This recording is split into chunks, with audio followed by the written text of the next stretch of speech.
Well, hello everyone. I'm Jill Bloom, Group Publisher of Walls and Ceilings, and we are so excited to be here at Build 23 in Las Vegas.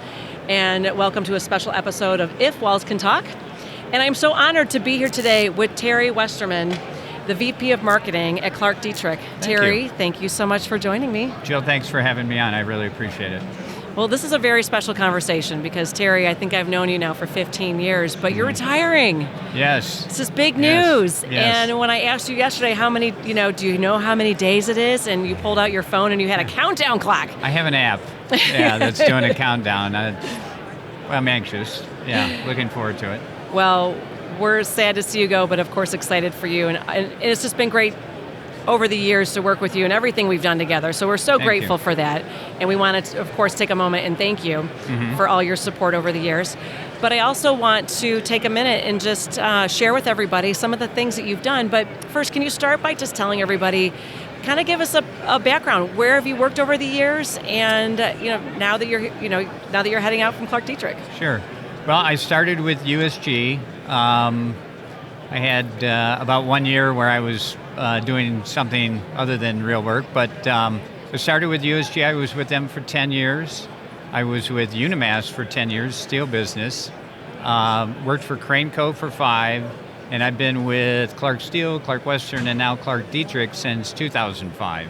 Okay. So that's been sort of the span of the career, if you will. And actually, sort of interesting, I met Bill Courtney, who was the president of Clark Steel at the time, on a bus at a golf outing up in Canada.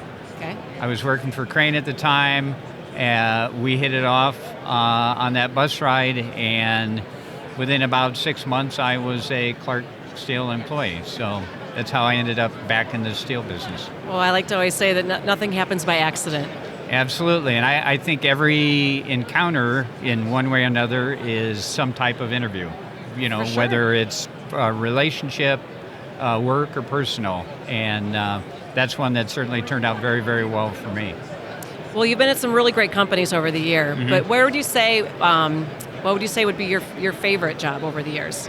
Oh gosh, I don't know that I could answer that because I liked them all. I can't imagine working anywhere where you didn't enjoy what you do, and so I found a way to enjoy everything I did and just always loved work. So all the way through to what I'm doing with Clark Dietrich now. It's a great place to work. It's a wonderful company, and I just have some interesting retirement plans that I'm ready to get going on, but it's been a great experience. I love it. Well, I want to ask you about that, but before we get there, though, what would you say are some of the most, what are the things that you're the most proud of over, not just necessarily at Clark Dietrich, but some of the things you've done over the years, you're like, that was one of my, something I'm really proud of.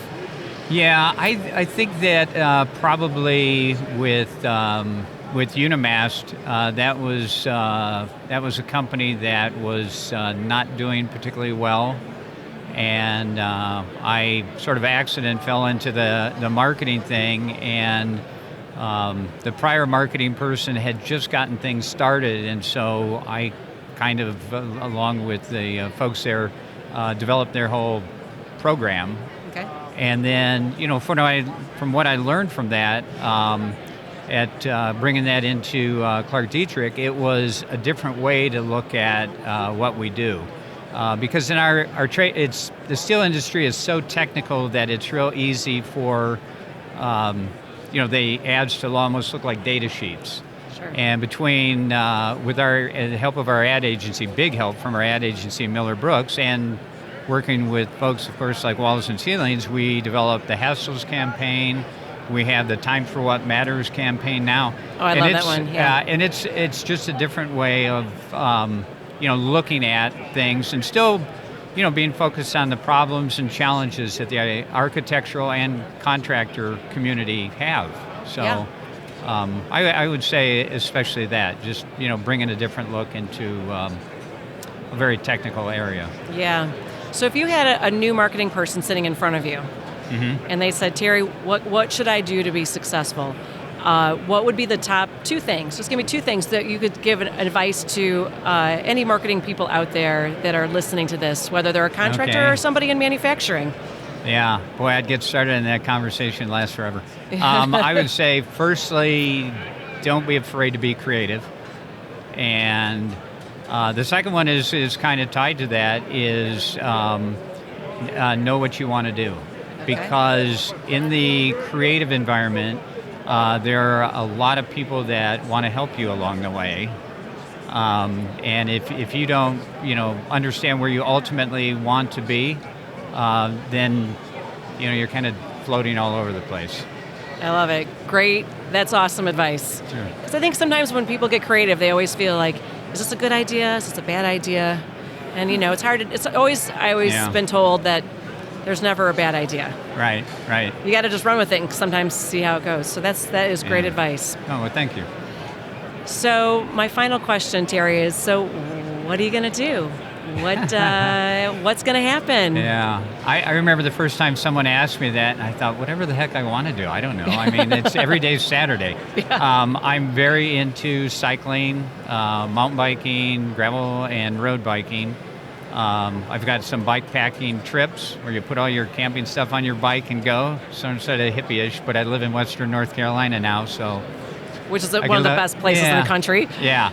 So a lot of cycling. I have 7 grandkids, 6 girls and 1 boy. I saw pictures of them yesterday. They're beautiful. Yeah. Oh, they're wonderful. And my wife and I will do a lot of traveling. So we've got a couple trips planned already. And then, there's always going to be a certain amount of where the wind takes you. I love it. That's awesome. So what is the favorite piece of gear that you take with you when you're cycling that you cannot live without? Ooh, normally they're fairly long rides, so it's going to be some kind of nutrition, and my favorite is peanut butter and jelly sandwiches. Okay. Yeah, I'd eat like a little kid. I love it. Yeah. Hey, you know what? There's some good protein there. There's a little bit of sugar there, which you need for energy when you're cycling. Yeah.